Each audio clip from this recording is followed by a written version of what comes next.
Alright, I've had this running for a while, and is the hybrid, it's a Seagate hybrid 1 terabyte hard drive. And let me go ahead and tell you what I've run into.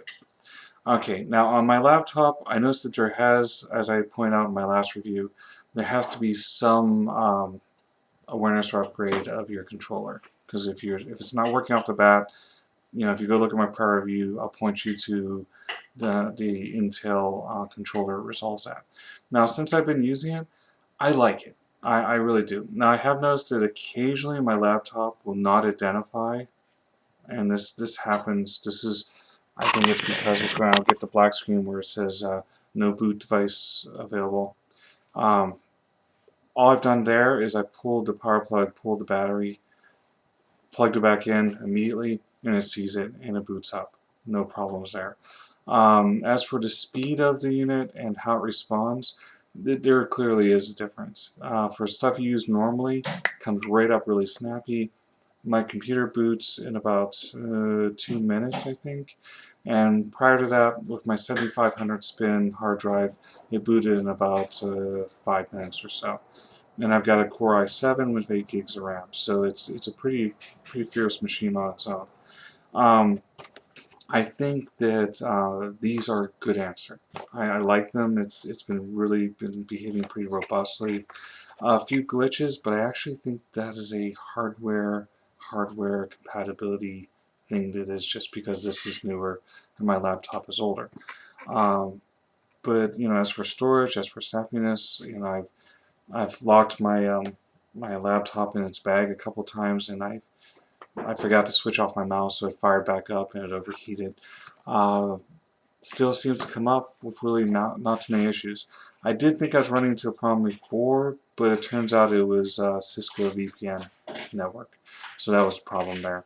Um, if you're looking for a hard drive and you're looking for something with a little more snappiness to it, uh, this is good bang for the buck.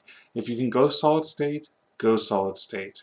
But I hear solid states wear out. I hear that you better be storing your important stuff on a regular drive and have your immediate fast use operating system running off your solid state, or rating it or backing up regularly.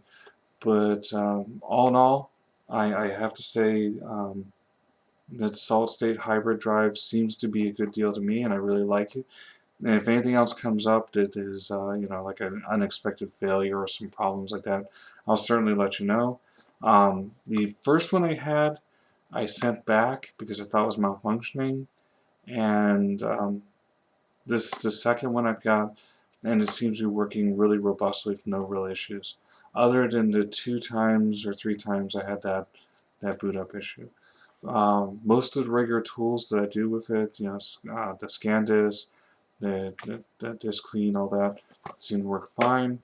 Uh, I don't even think the issue that I'm experiencing is a real issue in the first place because I cloned my drive rather than rebuild it, and Windows 7 doesn't reflect as nicely on that. So if you have any questions, please let me know. Again, I think this is a really good product, and I'm pretty pleased with the responsiveness of it and the quickness. It is faster than my 7500, except for programs I haven't loaded in a while. In which case, the 7500 just is obviously much more snappy and much more perky. I get a fast response. But on things that it loads normally, like the operating system, Word, SAM, stuff like that, games, all seems to perform within pretty tolerable specs. I hope that helps, and rock on.